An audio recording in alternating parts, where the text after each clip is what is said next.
Hey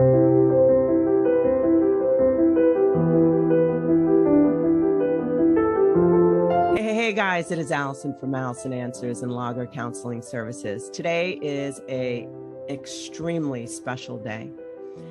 And you guys all know what I do on this podcast. And I'm always explaining how special my guests are because I only choose special guests. And this particular guest is different from me, very, very different.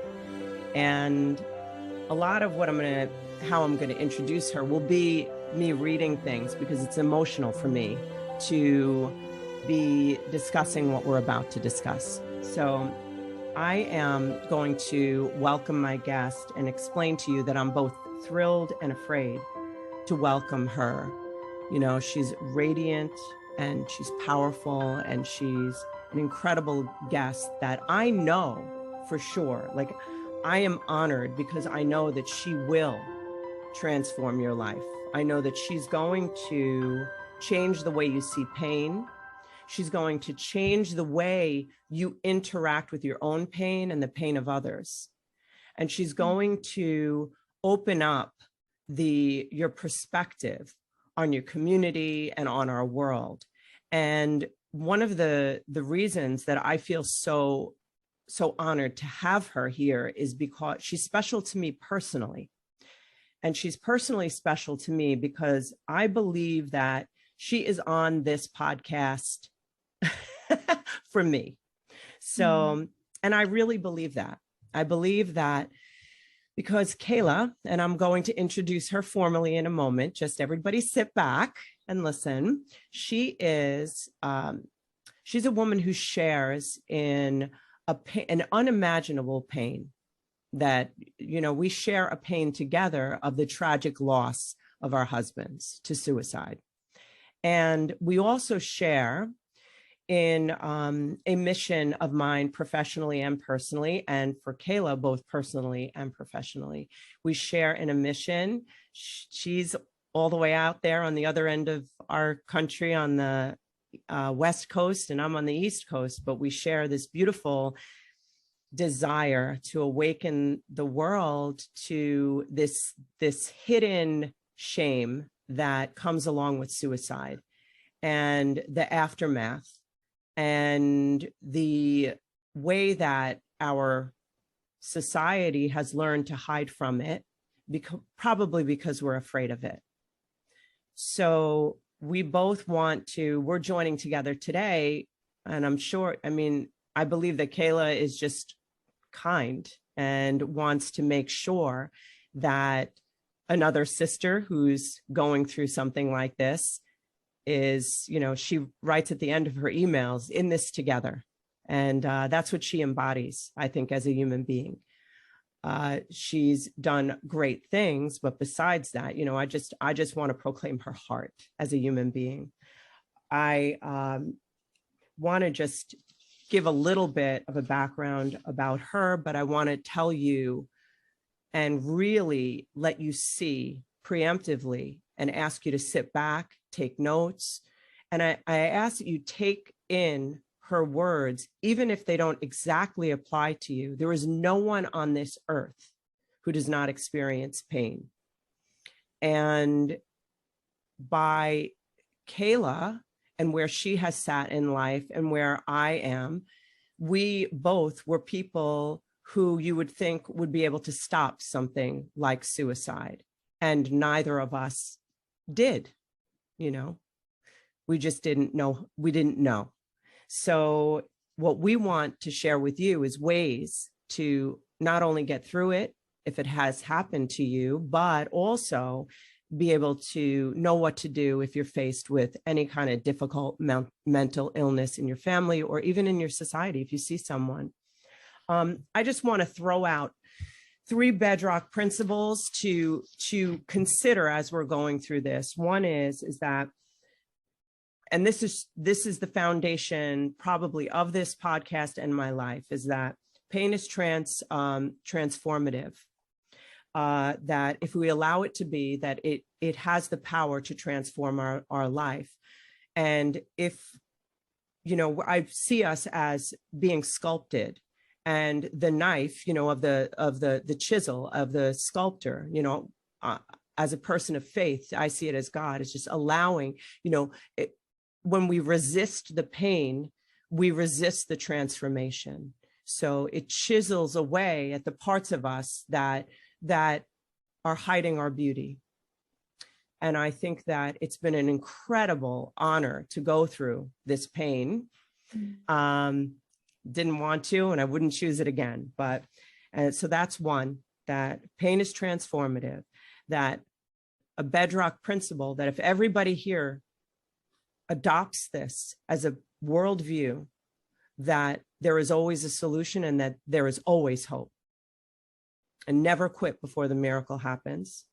And the third thing is that the truth is good enough, and that all judgment is fear. So now I'm going to give a more, like, I guess, what would we call it? A more formal introduction.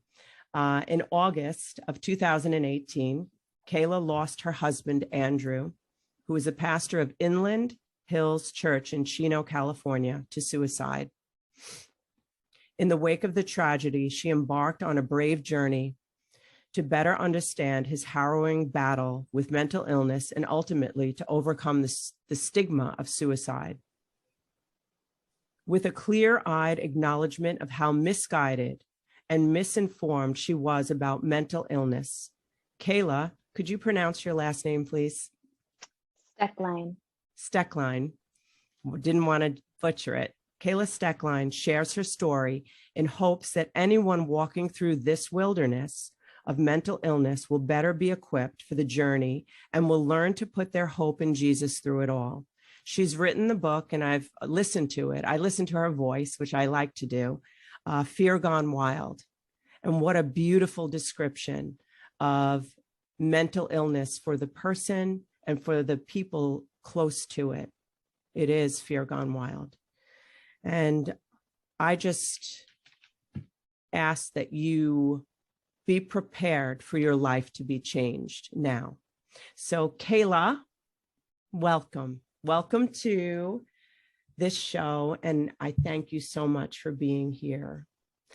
I'd love for you to say anything about where you are now. And if you could also, fear gone wild, that word, fear gone wild, I would love it if you could explain the reason for that title. And also you have written another book that's soon to come out, and we're going to give you all that information at the end, but it's Rebuilding Beautiful. Is that what it is? Rebuilding Right. Beautiful. Could you give explain those two titles to us? Yeah. So for me right now, it's been almost 4 years since Andrew passed away. It'll be 4 years in August. And we recently moved to the beach. So I'm completely on the other side of the coast from you. We're in South Orange County in California. And I have 3 little boys. My oldest son, Smith, is 9 years old. My middle son, Jethro, we call him Jet, is 7 years old. And my youngest son, Brave, is 6. So my life is full. I feel like I live at the skate park and the beach and the baseball field, and the days fly by super fast. And so on the little pockets of time I have while they're at school and after they go to sleep, I've been writing and speaking and just really have been so honored. It's been such a great honor of my life to be able to share my story and to help others in a small way. And I'm just so grateful that God's done what he has done in the last 4 years. And so Fear Gone Wild, that title came from a Google search. My husband, the main symptom that he had at the very beginning of when his mental health journey started, his mental illness journey started, was panic attacks. And he had these awful, debilitating panic attacks about 4 or 5 times a week, and they would take over his entire body. It would mostly happen when he tried to go to sleep, and he would be gone. I wouldn't be able to reach him. He would become a completely different person, completely overtaken by fear. And so as I was doing research for the book, I found this definition of panic attacks, and the definition was fear gone wild. And I was like, yes, that's it. That's what happened. Fear just spread like wildfire through my husband's body, through my husband's mind. Fear and confusion completely took over. And so I really, truly believe that. And we were doing everything we knew to do to help him combat that fear and to do the right things. I mean, he was taking medication, he was seeing a psychiatrist, we were going to the therapist, he was off taking time off work. I mean, you name it, we tried it. We were doing everything we knew to do to get him better, yet that fear still had such a strong grip on him. So I feel like it was so fitting for the title of the book. And then this next book, Rebuilding Beautiful, that title was birthed out of a conversation with one of my friends. I was sitting on my front porch at my last house, and it was about 1.5 years after Andrew passed away. And I was talking on the phone with her, and I was crying and I was venting and I was explaining how I had this beautiful life.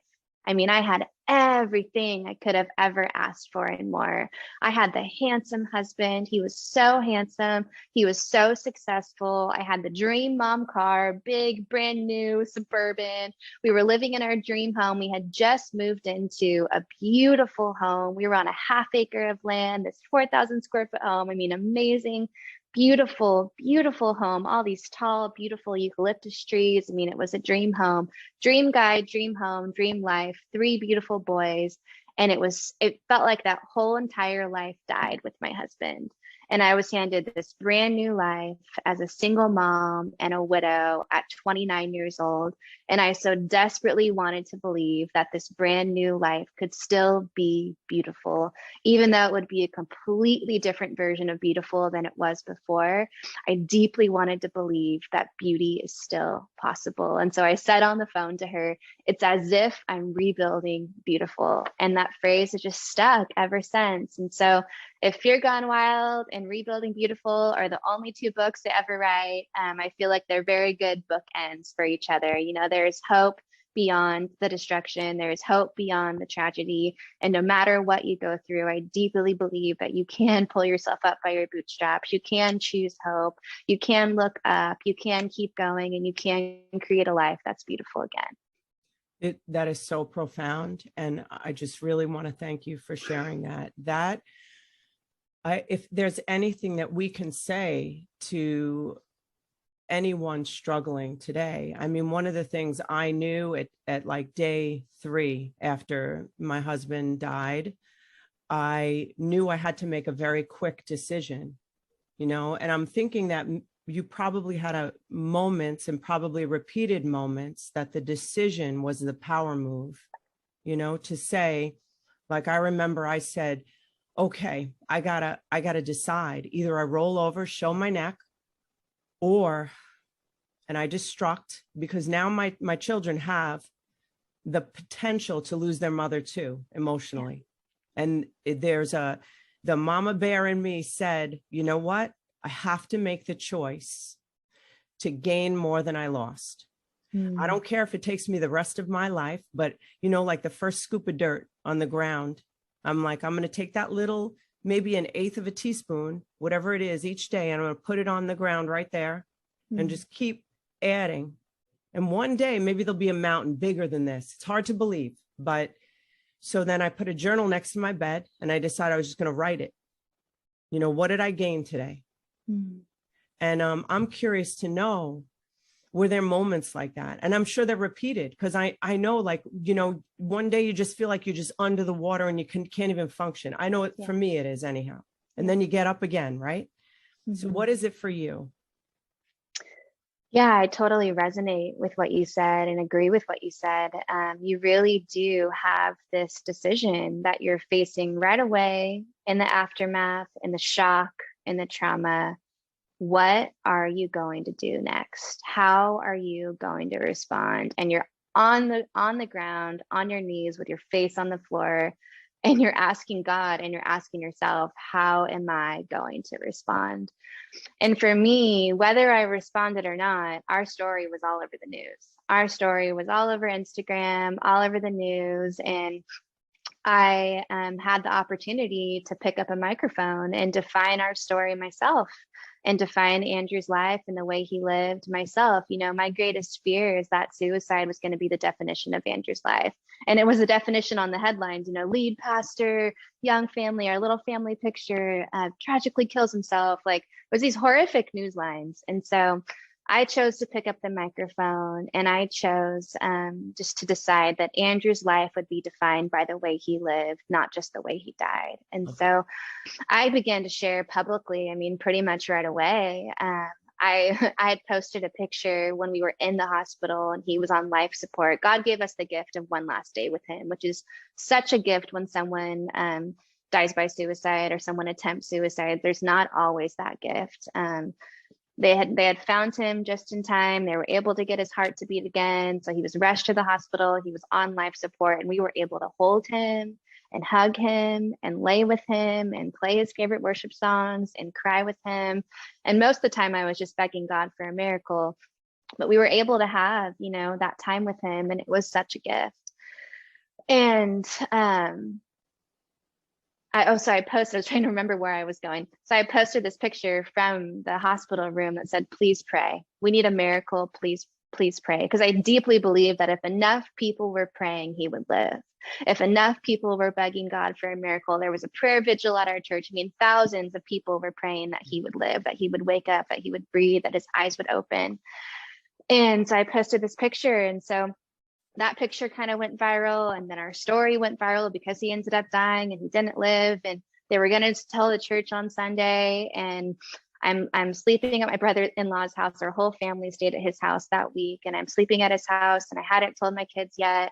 And I'm sitting there and I'm thinking, okay, they're going to get on stage. They're going to tell the church what happened, that he took his last breath last night.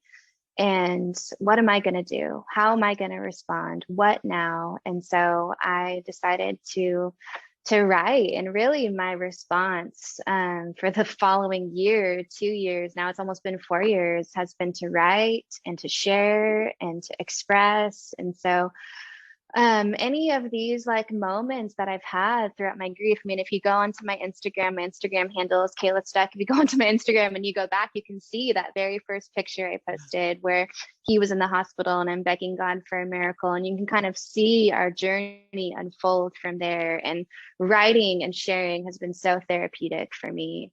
And I know it's been therapeutic not only for me, but the way God has used it to literally save people's lives from suicide, help people reach out from help. I mean, the way that God has used our story for good has blown me away.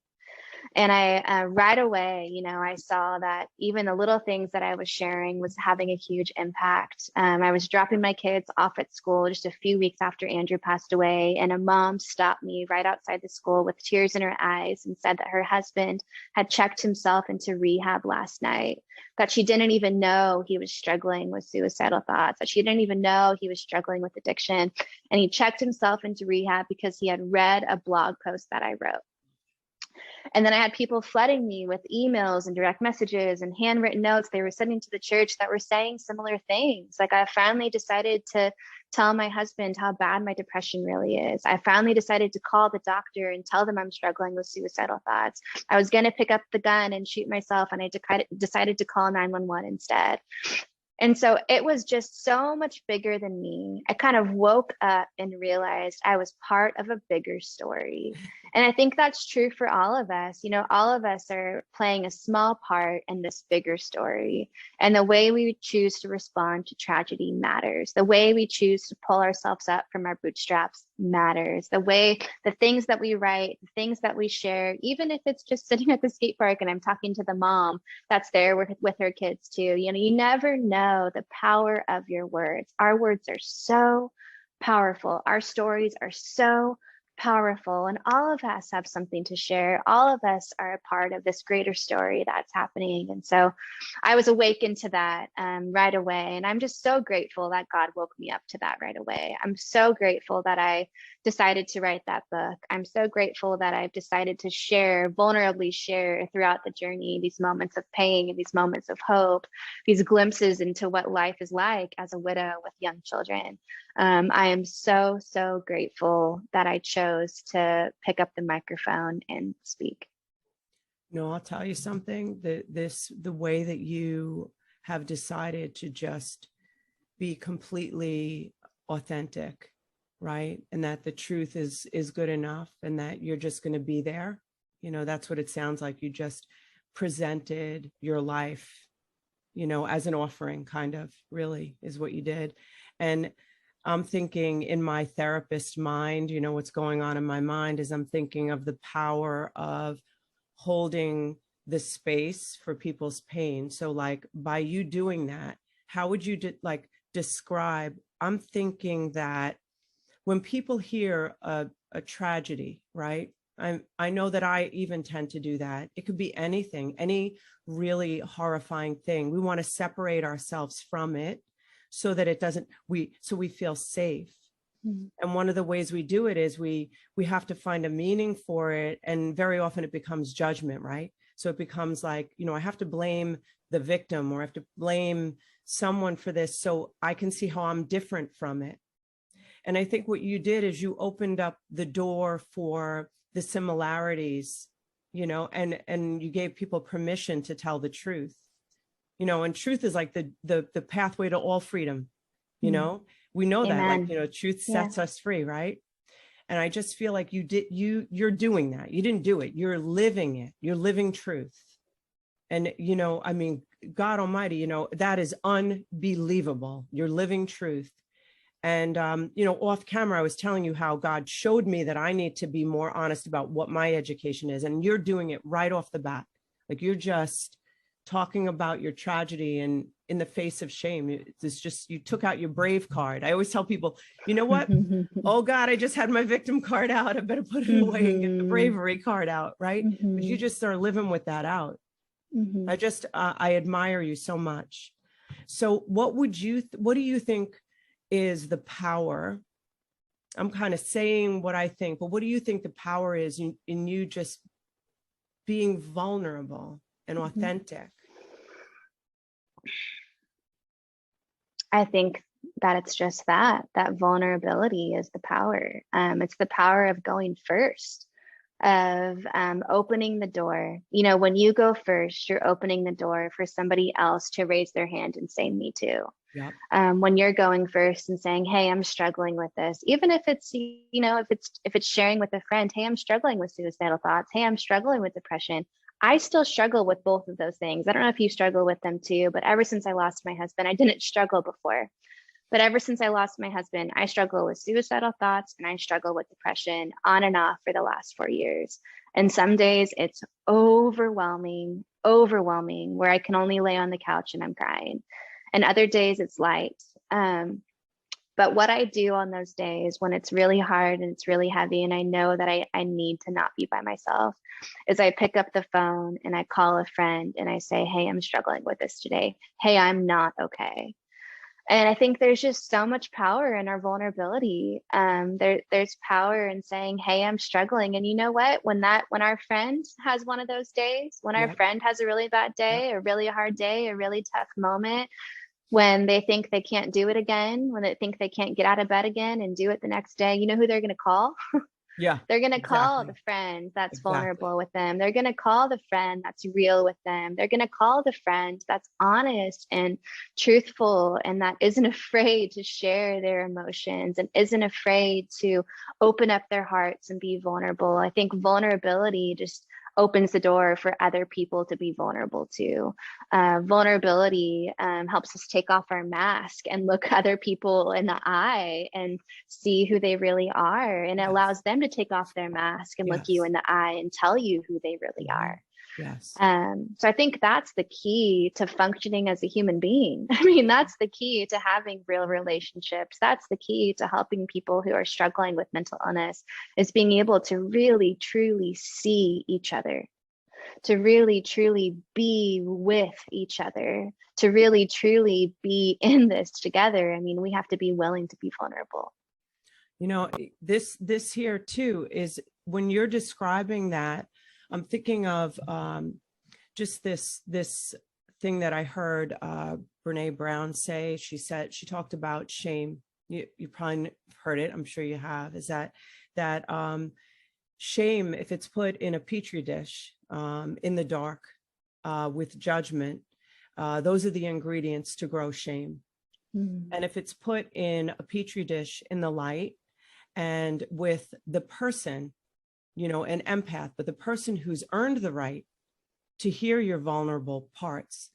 And I think that you and I share in this kind of a mission, like coming from the church. I mean, I grew up in the church too, you know, forever in the church, you know, and the more of a leader you become, the more separate you feel, and the more you feel like you have to be an authority over things and act right and all of that nonsense. And I feel like what, and in the field of psychology also, like therapists can be so separate that it feels like judgment, you know, like, and to be, what you're doing is you're allowing this freedom for everyone. Every single time. And I'm telling you, the first thing that I think of when I feel vulnerable, I'm going to be honest with you, the first thing I don't want to tell people, you know, because you know, if you think about the voice that comes, and you said, oh, I don't know if you experience depression and suicidal thoughts. Yes. Yes. And I had one time in my life, and it was before all of this, where I had a glimpse. I'm telling, I couldn't believe it. And I think God gave it to me. I really believe it. I had a glimpse into beyond a thought.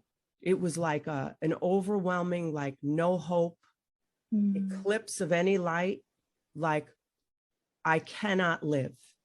I can, like, that felt like the only solution. And in the moment I was in, I believed it. And ironically, the person that I went to was a person who earned the right to hear that. Right. And it was my husband. And I said, CJ, I really feel weird telling you this, but I had a situation with money. And I told him, I said, I know that this situation isn't that big. I knew intellectually it wasn't that big, but I was like, I really feel like I want to die. And the way he handled it, literally, I'm telling you, it saved my life. Wow. Ironically, he killed himself, but I shouldn't say he killed himself. He died by suicide, but he suffered with that same eclipse, right? Yep. But what happened was he said, Alison, I understand. And he's like, that must feel so overwhelming. And he didn't try to fix me. He didn't take his discomfort with my pain and try to take it away from himself. Because I think that's what we don't want the other. It's more about like me. I don't want you to be feeling that because I can't handle your feelings. Yeah. You know, and I think that, right? I've made mistakes, boy, you know, because we think they're strong. We think that they can handle it, right? And we never think it's going to happen. I mean, did you, even though it was like tragic and it was scary and you were in the midst of mental illness, did you think it would happen? No, no, I really didn't. I really didn't think it was even possible. I didn't think that he was capable of doing something like that. And what a gift that your husband responded to you that way. Because there was a moment, I talk about it in the book, where my husband tried to tell me that there was an eclipse, tried to tell me that he was struggling with suicidal thoughts. And my response was completely the opposite. It was completely everything you're not supposed to say to somebody that's struggling with suicidal thoughts. We were sitting at the kitchen counter. It was after the kids had gone to bed. Our kids were 2, 4, and 5 at the time. So I was exhausted, exhausted mom. It's summer break. They're home all the time. There's no breaks. I'm taking care of my husband that's struggling. I'm sitting at the kitchen counter and I'm venting to him how exhausted I am and how tired I am. And any mom with 3 young, especially boys, will understand, it's like a really intense season of life. And I'm venting to him. And then his response to me is he's venting to me. And then he says, last night I was up in the middle of the night and I had my staff organization charts. He was the lead pastor of our church. So he was always trying to figure out how to structure the staff to best support him in his role. And he never really quite figured that out. So he was up in the middle of the night. He had his staff organization chart spread all over the counter. And he said he thought about killing himself. And I reacted. I didn't even respond. I reacted in that moment out of my own fear and my own anger and my own exhaustion, and said, Andrew, I can't believe you even said that. Andrew, that is the most selfish thing you could ever do. Like, you don't mean that. You know, like, no way. You know, like, I said all the things you shouldn't say. And he literally said back to me, Kayla, you need to do some research. You need to come up with something better to say, because that's not how you respond to someone that shares something like that with you. And he was right. And he never brought it up again. And I think it's because he didn't feel like it was safe to bring it up again. He wasn't heard. I didn't hear him in that moment. I didn't see him in that moment. I didn't hear his desperation. I didn't hear his cry for help. I really, truly believed that it would never happen. And I really, truly thought he was just being selfish. I really thought in that moment, he's being selfish. This is ridiculous. Here I am taking care of everything, taking care of him, taking care of the kids, and he's telling me he's going to leave me. I mean, I was so like in my own pain and my own frustration in the moment that I couldn't see him. And now looking back, it's like, I wish I would have responded the way your husband responded. I wish I would have been able to walk around the kitchen counter and give him a hug and say, I'm with you. And I'm so sorry for your pain. And I hear you and I see you. I wish I would have picked up the phone and called the suicide hotline and said, hey, my husband said this to me. What do I do?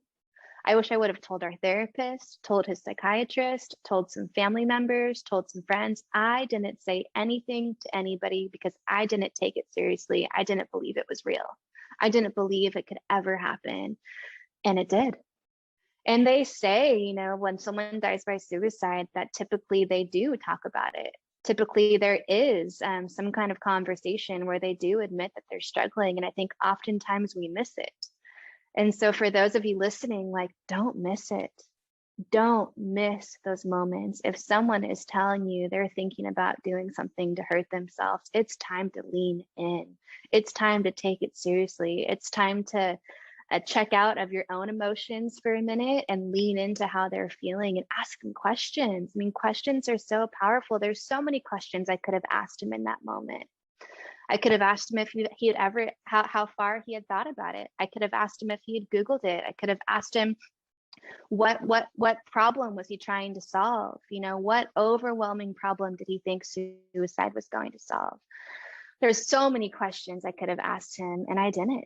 And so, you know, looking back, I know that I tried the best that I could have done in that moment with the education that I had and the season of life that I was in. But for you that are listening, if you ever are on the other side of a kitchen counter and having a conversation like that, it is time to lean in. It's time to ask questions. It's time to take it seriously. It's time to fill in other people that are in your circle, other safe people, like you said, that have earned the right to be in your circle. You cannot carry it alone. It is a team thing. Mental illness, suicidal ideation, I would say it's a team effort to care for the person that's sick. And that team is the doctors, it's the therapists, it's the family members, it's the close friends. I mean, all of these people can surround them so that when you are so exhausted that you cannot respond from a place of love, there's somebody else that can. Yes. Or you can pick up the phone and say, you know what? Andrew's really struggling today and I'm tired. I've been with the kids all day. We've been outside all day. We've been making mud pies all day and I just need to go to bed, but he needs somebody to sit with him and it can't be me. And if you don't tell anybody else, if you're not able to be vulnerable and aren't able to share how this person is doing with anybody else, then all you do is isolate yourself. All you do is create a bigger problem for yourself. And so you have to share that pain because it's pain for you too. And it's too much to carry on your own. What you just said about owning the fact that it was too much for you in the moment and reaching out to someone else is incredibly powerful because you're owning the reality of where you are in your life, Kayla. And there is not probably any woman that's listening to this that has young children that does not relate to that type of a struggle, that you're depleted and the family has too much need to go around. Even if your husband isn't having these suicidal, thoughts or whatever, just the family has so much need, each person, the children and the mom and the dad. And I'm so glad that you said that, because what I was picturing when you were speaking, I'm picturing this young mom with these young kids, because I was there. I know what that feels like. And I was picturing, and when I was listening to the book, I was picturing it too. And when I just realized when you were saying it, is that we think we should know things we don't after the fact. And it hit me because I'm really super nerdy into neuroscience. And like, I'm thinking about your neurological network. You don't have a framework at that moment as to that being a reality, but now you do. Now I do, right? We have an understanding. I own counseling centers, so I have a framework. What's my excuse? I don't know if I have one. I'm just kidding. But anyhow, so the concept of, it's like saying, oh, go do a cartwheel. Well, you go back and you look in your framework, you don't have it. So what I also want to say to people who have experienced suicide too, that the on the other side, it's like, our first thing is we immediately think of everything we could have done, right? I mean, I know, I mean, from everything you say, like, oh, I could have done this, I could have done that. And the days, my husband it's been a year. So every day up until the day he died, I'm like, oh, this is the day that I could have done this. This is the day that I could have done that. Why didn't I do this? And what I want to say to anyone who's listening is that we naturally live our lives with all different people every day, with our children every day, and we are making mistakes. I made mistakes with my children this week, but we're not experiencing that outcome. So those things aren't illuminated. As soon as that outcome comes, everything behind it is magnified. But we have to remember we were living our daily lives with this person. This was a real life with Andrew, right? And with the normal struggles, without any knowledge of how to fix something that's outside of the normal struggles, right? But I love so much that you just gave someone, you just put in their neurological framework, when you have this experience and you can't do it, you gave them permission to not be the one who does the thing. I love that you did that. I'm just astounded by that, because I was thinking when you're saying, okay, so what does the person do when they just don't have it? Because, have you felt, and I think you have, but we'll see. Have you felt like anger toward him during these times? Like, what is going on? When you're looking at this person, I know for me, I would look at my husband and it wasn't him anymore. Glimpses in and out, right? I read that. I heard that in your book. Who is he? So much frustration and anger. So much. Like, get it together, dude. Get it together. Like, here we are. We have this young family. You need to figure it out and get it together. Like, and I didn't understand the side effects from the medication, the depths of his depression, and the depths of his anxiety. Like, I just truly didn't even understand. But I remember feeling so frustrated. Like, here I am bending over backwards to love on everybody and help everybody and take care of myself and take care of him. I'm taking care of the kids and I'm bringing lunch. He was in our bedroom a lot, sleeping and resting and just trying to wrestle with this depression. And so I would go back to the bedroom and I'd check in on him and bring him lunch and take care of him, and then run back out and check on the kids. And, I was just so stretched, so thin in so many ways. But yeah, a lot. I would walk around my house that summer and whisper under my breath, "This is the summer from hell." Wow. Yeah. It was hard. It was hard and frustrating. And because he was the lead pastor and a lot of my friends went to the church, I felt like I couldn't tell anybody how hard it really was. His family knew, and I tried to tell his family, and a couple of our close friends, couple of his close friends knew. But I felt so isolated and so alone, and like I couldn't truly share how I was feeling with anybody. I really understand that. The parallel is like running a counseling center. You're supposed to know what to do or whatever. And it's the concept of keeping things to ourselves. It almost feels like we're protecting them. you know? And what I do wonder for you is two things. One is, did you experience judgment from others? That's one. And do you still feel mad at him? I get mad at my husband now. You know, I feel, you know, and I know that the thing that killed my husband is the same thing that dropped a bomb in my house. That's really what I'm mad at. And when I didn't literally do what I'm about to say, but the idea, because I remember you describing your husband like in a fetal position and crying, and my husband had told me about that too. I wasn't there when it happened, but he told me about him doing that. You know, he was hiding like behind a chair and crying and so scared to death. And he shared how frightened he was. And I was empathetic about that, but I think that I didn't know, even though I would have known if it was a client. But when it's your person, and you, all I saw him was is strong, right? So I think that, have you found that, have you seen judgment or, and also the anger thing? Two questions.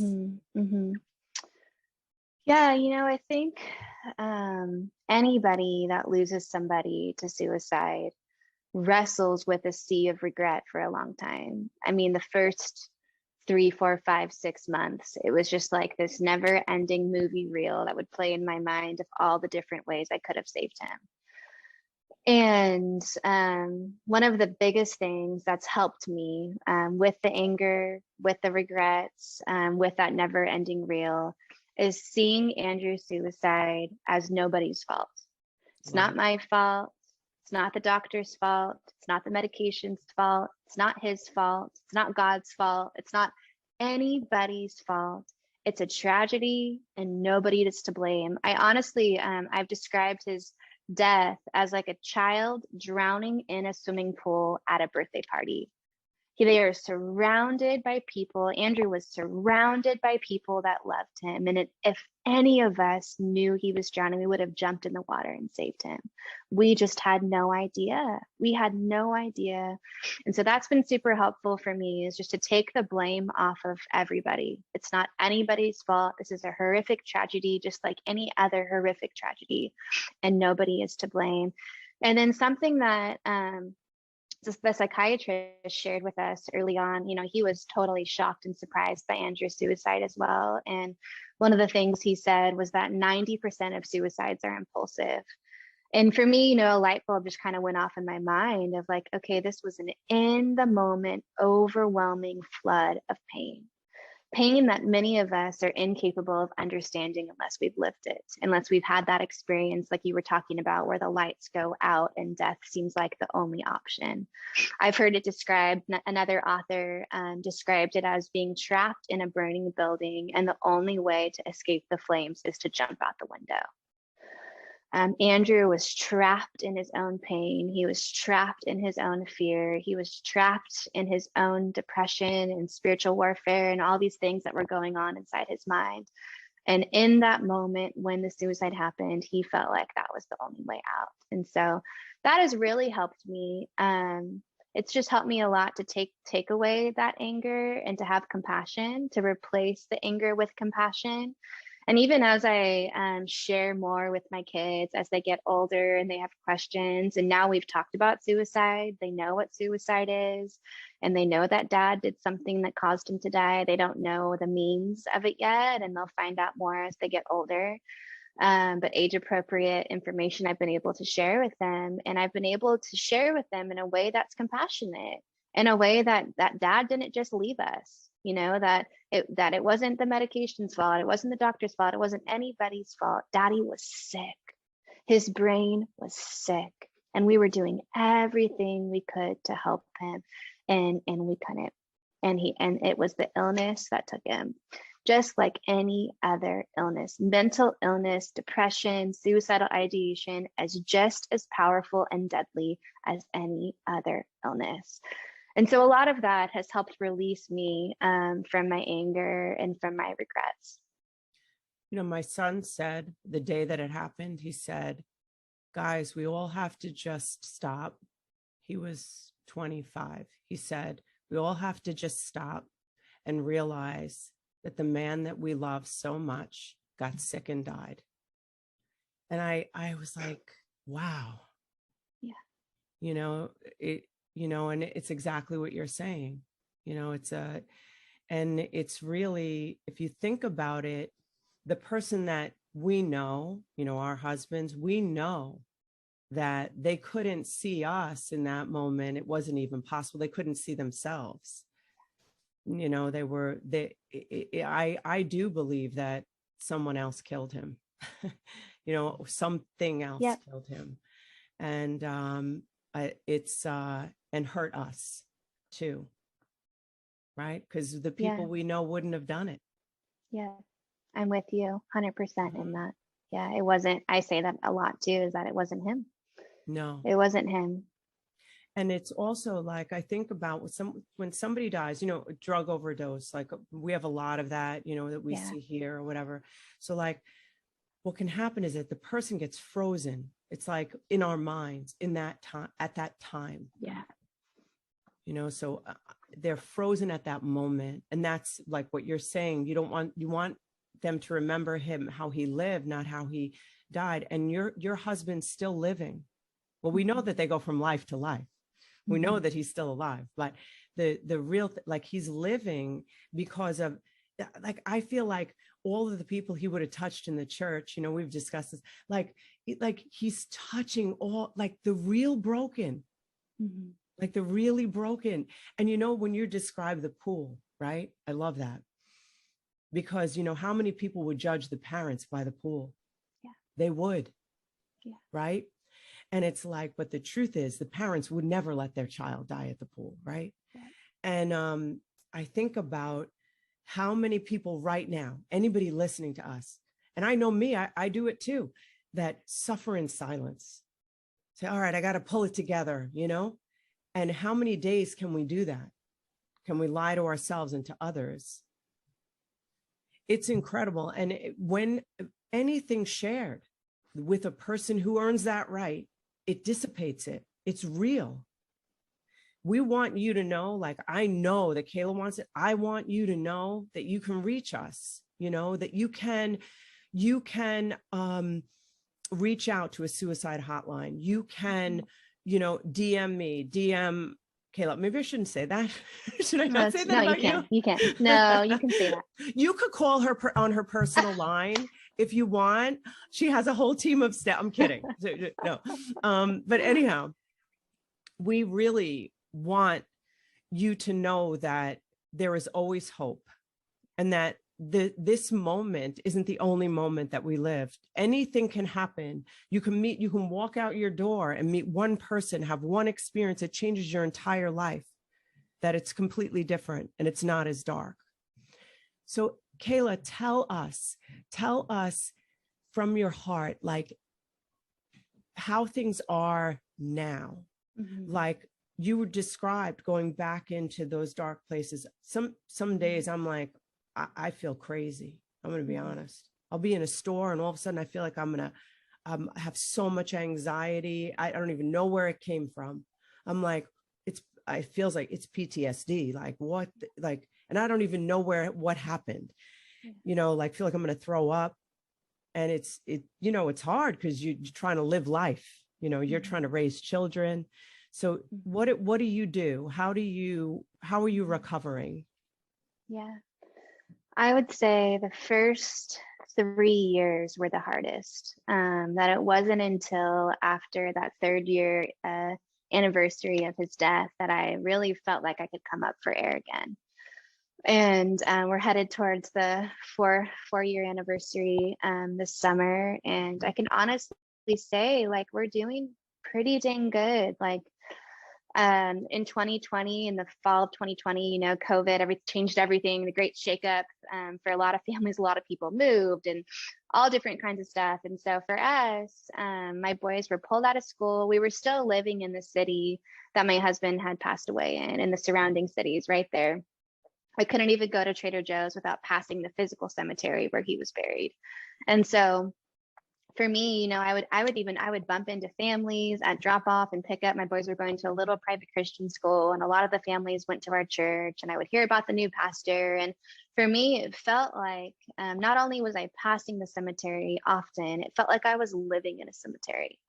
It felt like I couldn't start over there. It felt like I couldn't rebuild a life there. I felt like I was being suffocated by my pain. And everywhere I went, I was surrounded by death. I was surrounded by the reminder of his passing. I would pass the place we went on date night. I would pass the church. I would bump into somebody. You know, I was like, I need to get out of here. If I want to move forward with our life, I can't do it here. And that's not true for everybody. But for me, that's what I needed to do. And so my boys were already pulled out of school because of COVID. We were driving down to the beach a ton because of COVID. It was the only place that was open. All the parks were closed. Everything was closed. We lived about an hour from the beach at the time. And so, and I had always felt this tug to move closer to the ocean. That, I don't know, for a lot of people that have experienced loss, it's like just being outside and being in nature, and even sitting on the sand and just staring out at the ocean and seeing something that's so much bigger than me has been so healing for my grief journey. And so I would often just drive down to the beach when I had a moment to myself and just sit.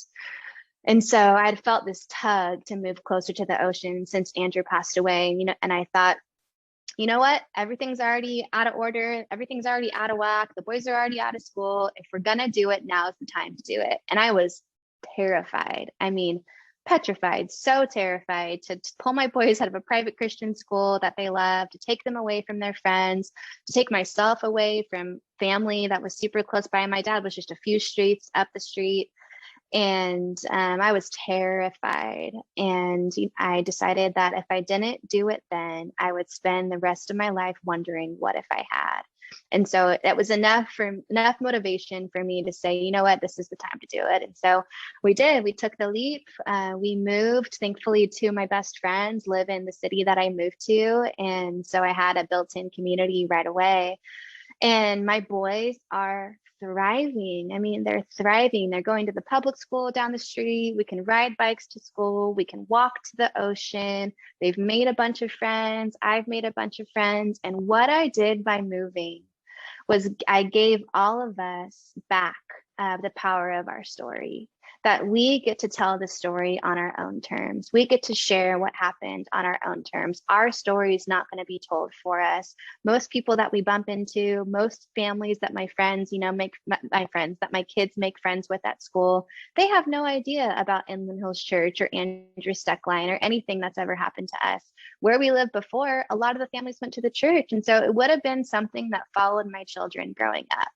I felt like it would have been this dark cloud that followed them growing up. And so by moving, I gave all of us back the power of our story, and they could share their story on their own terms, on their own timeline. And I can share my story on my own terms, on my own timeline. I don't have to tell anybody unless they ask me, and I want to share with them, you know, about our story and what's happened to us and how we wound up where we are.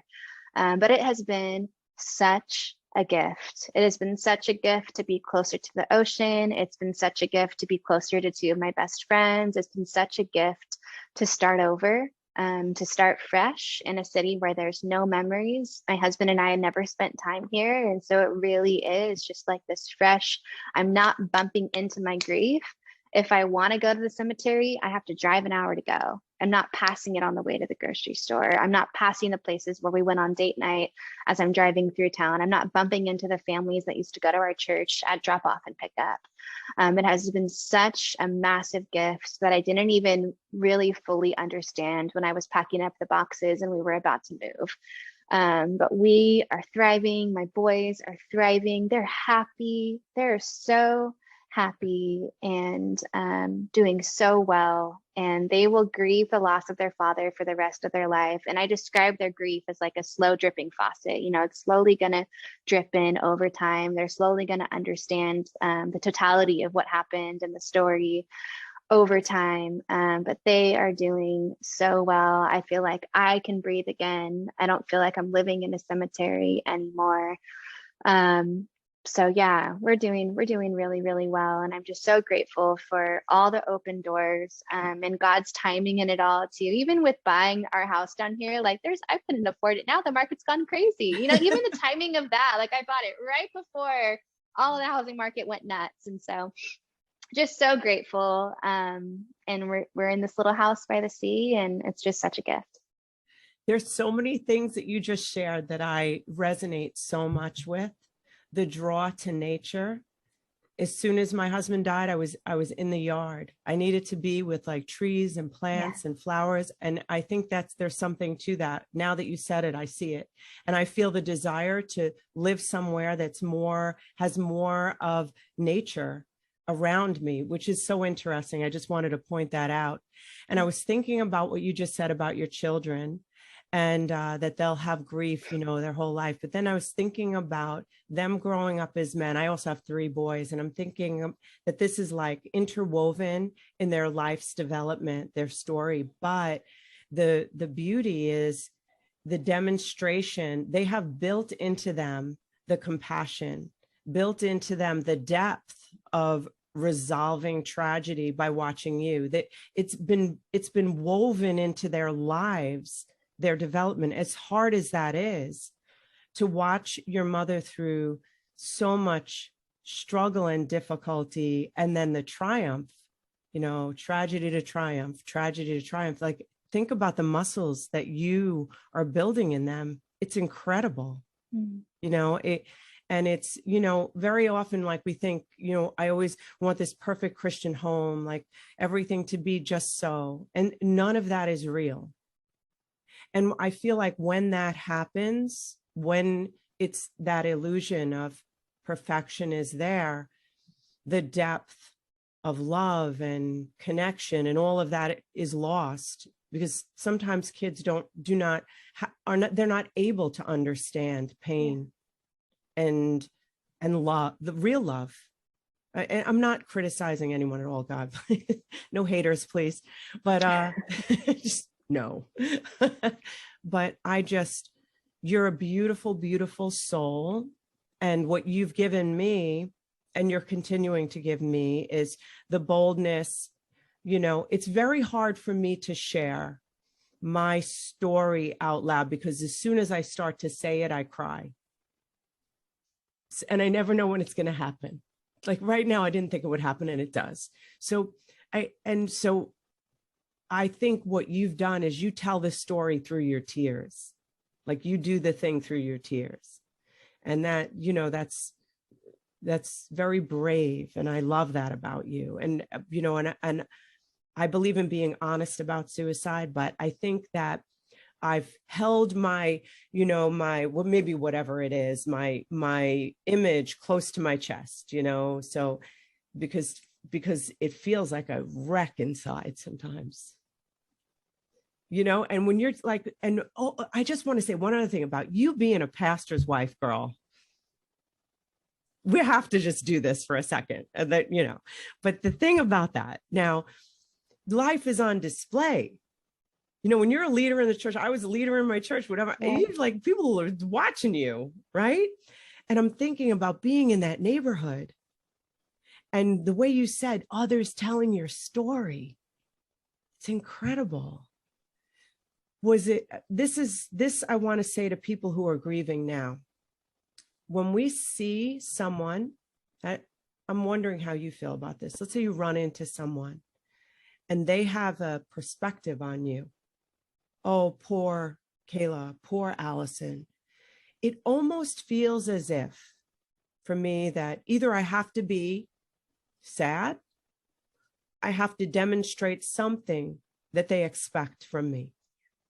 And I think also a lot of people don't know how to interact with someone who's had a tragic loss, so they won't. I've experienced, people will just leave, because and I don't think they're doing it on purpose, but they're just gone. It's okay. But I just think it's just too much. Like, how do I handle her pain? Have you experienced that? Oh yeah. Yeah. I think oftentimes for a lot of people that have a massive loss like that, it's super loud at the beginning. And it's like it's too much, because you're already overwhelmed and shock, and you're overwhelmed with pain and all of it's super overwhelming. And then you're also overwhelmed with people Yes. checking Yes. in and calling and texting and Yes. dropping off the casseroles and doing all the things. And it's like slowly over time, the people they go and they don't know how to stay with you. They don't know how to stay with the pain. They're not in it for the long run. And definitely I've had those people, and it is shocking and hurtful, at times too, when the people you thought were going to be with you aren't. When Yeah. it's 4 years later and you look around you and the people that you thought were in it for the long run aren't.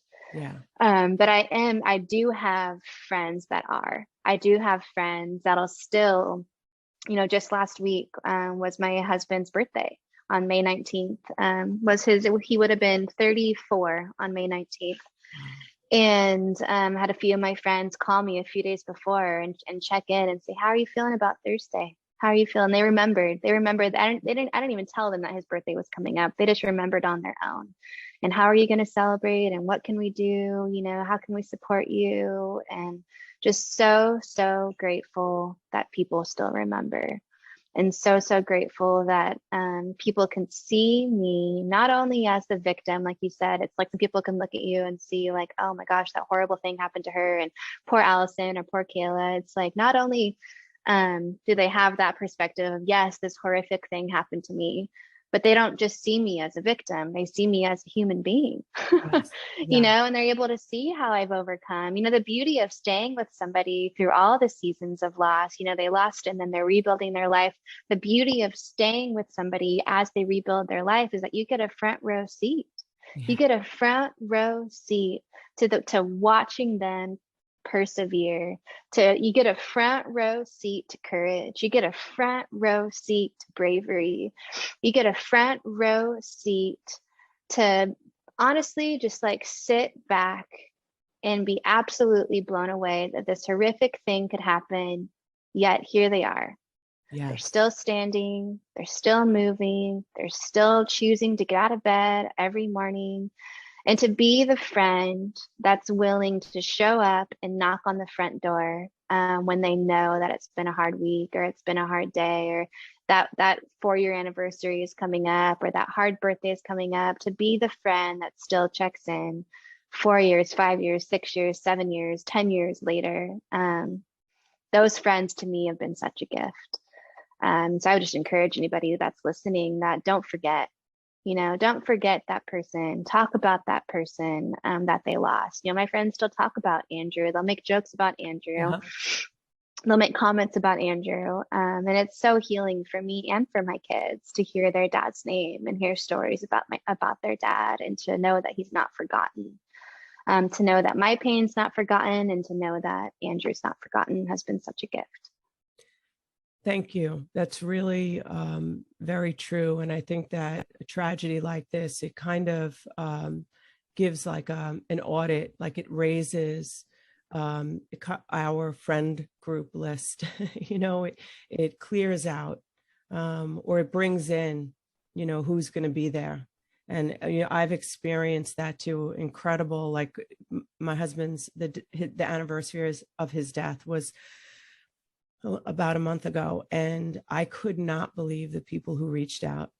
And it was mostly all the people that work with me, and they were the ones who were there, like just so loving, just incredible. And there's someone I kind of want to just shout out to on this podcast too. I just thought of it, is that Ed Milet is the one that introduced you and I. And I think that I just want to show appreciation for that, because he didn't have to do that. And he is so busy and successful, and he just does so much for so many people, including me, and he saw me. I asked a question, him and also Andy Frisell. I was at an event and he saw me, and he went out of his way to make sure that we met. And I think that it's because he felt and saw both of our pain and triumph. And I just really just want to honor him for that. So, just if you can ever do anything like that, we always know someone else who could help someone, or just holding space and not judging. And even just when someone's having a hard time, people don't know what to do, we can just say, just imagine that, wow, that must really be difficult for you. You know, like what my husband said. But the other thing he always did, he would pull my head in, he would stroke the top of my hair, and he would say, I know it's going to be okay. And your husband would say, God's got this. And I believed him when he would say that. You know, I understand. And I don't know how. There's always a solution. We may not have found it yet, but there is always a solution. And that's it, right? You don't have to have all the perfect things to say. I think so often what drives people away is that they don't know what to say. Yeah. And they want to have something to say. They want to show up and say the right thing and say the encouraging thing, and they don't know what to say. So they decide to go away. They decide to not say anything at all. And it's like so often in our grief and in our pain, all we need is the person to hold us and to stroke our hair and to say it's going to be okay. Yeah. I'll never forget one of my friends, the one friend that still checks in, that lives close by, that remembers all the hard days. It was just a few weeks after he passed away, and I had just got done putting the kids to bed. And I came out to the living room. We had these little steps that went down to where the couch was in the little den. And I just collapsed on the steps. I mean, I just fell to the floor and collapsed, and I was weeping. And she walked over to me and she laid on top of me and held me and just wept with me. She didn't say anything. She didn't try to fix it. She just held me in my pain. And it was the most beautiful gift she could have ever given me in that moment. That's all I needed in that moment, was to know that I wasn't alone. So I think the biggest gift we can give people is our presence. The biggest gift that we can give people is just the gift of being with them, and being with them without an agenda. I think the agenda makes us feel safe, it makes us feel comfortable, but all we have to do is show up. No, I feel like I could just like never end this podcast, because now I have to say another story because who knows, maybe someone needs to hear this. But when you just describe that friend, I'm sure that bond is forever now. It's like that peek into your agony and her sharing it with you is, I'm going to say this and then I'll stop. But the day after my husband died, my daughter had a play that she was a lead in. And she was screaming, like guttural screams at 10 o'clock at night. All day, she gets up.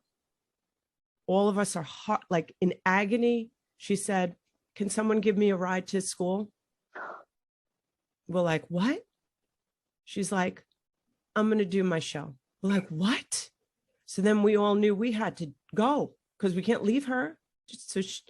But then after that, I couldn't drive or anything. So my kids had my keys or whatever. They were older. And I couldn't find my keys. And for some reason in that moment, for like a half an hour, I was alone in my house. And I don't know how, no one ever left me alone, but I was alone in my house and I couldn't find my keys. And it was symbolic. And I just was like, where are my keys? Where are my keys? Where am I? Like I was by myself and I just started screaming, this was the hardest moment of my life. And I'm sobbing on the floor, like, where are my keys? And I'm calling my son. I'm like, I can't find my keys. And they're like panicking. And it's weird. The person who came, my son was with my daughter because he wanted to be there with her. He drove her. I was going to come after. So the boys were not leaving any of the girls alone, even in their own pain. Such great young men, amazing guys. But my other son had my keys. He's like, oh, I'm sorry. And my daughter-in-law, who was with my son, she wasn't yet my daughter-in-law, was like, I'll go. And she came to the house. And I was I was in the darkest moment. And God chose her. Why? None of my kids, whatever, her. And she sat silent with me in the agony.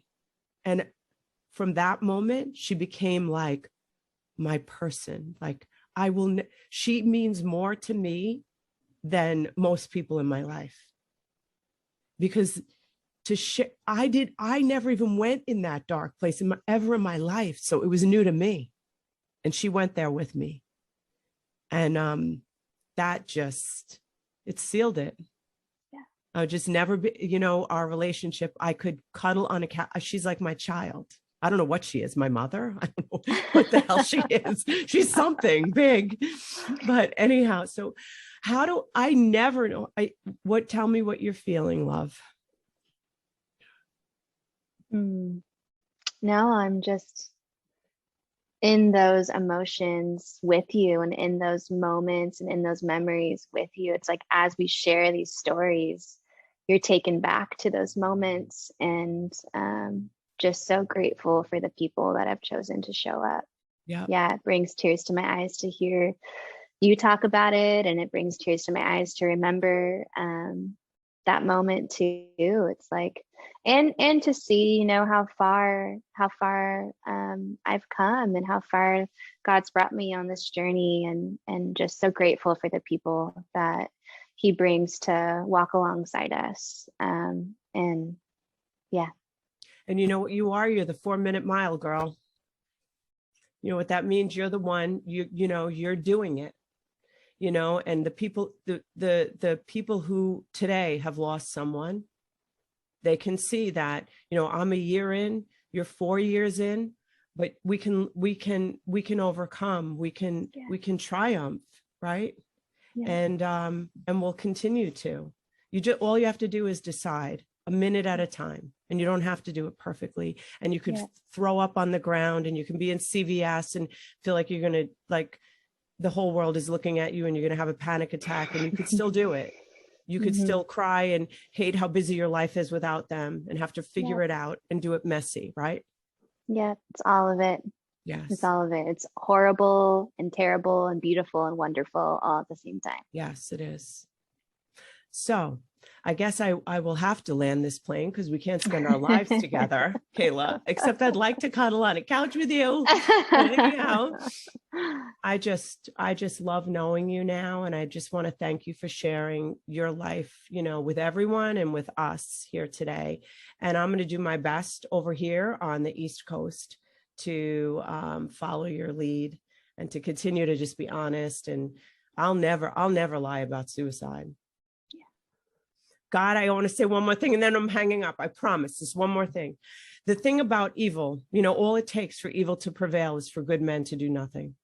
And I feel like, our tendency, I know that, and I'm just saying this out loud, I'm telling on myself, is that suicide, domestic violence, child abuse, all of those things, the people who are victims of those things want to hide them.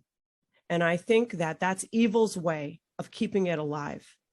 So the way that, even if I just take it outside of suicide, and I'm not changing the subject, I just want to make it so you could see it differently, that when a child is abused, the way that the perpetrator can maintain its abuse, the way that it works is through secrecy and shame.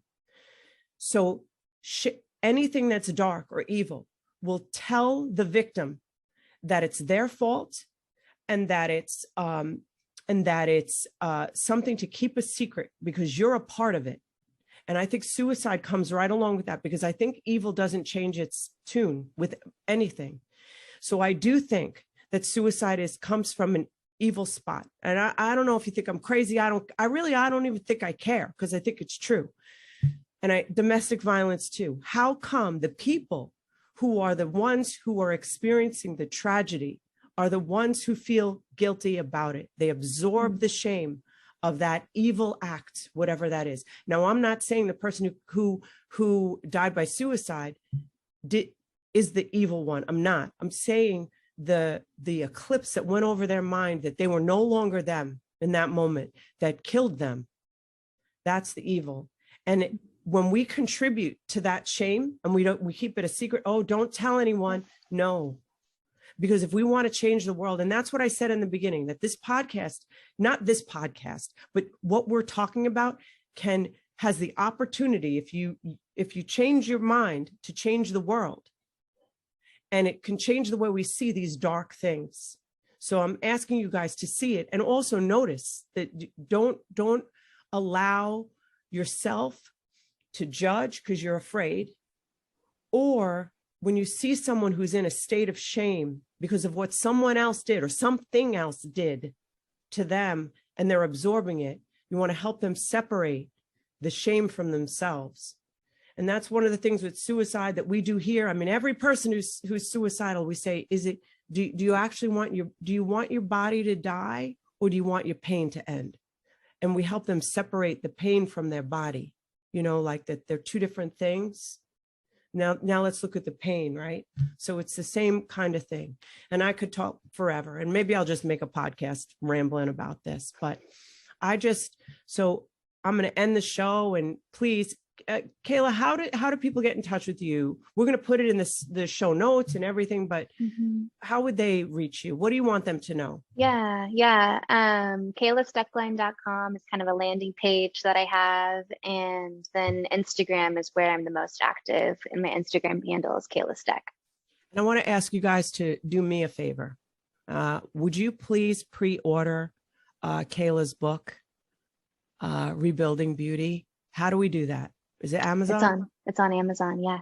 I'm asking everybody, like right now, when you shut off this podcast, that you would just go and order her book. And I'm in all the notes, everything, I'm just going to ask everybody everywhere I can to ask to pre-order your book. Right. I'm going to do it as soon as I get off. Maybe, you know what I'm going to do? I'm going to buy a bunch of them for the people who, come in here. I'm going to do that because, for the counseling center. Yeah, I'm going to do that. So I want to thank you so much for your time and for sharing this beautiful tragedy with me. I love you. I do. I love you now. This has been such a gift to me too. Thank you.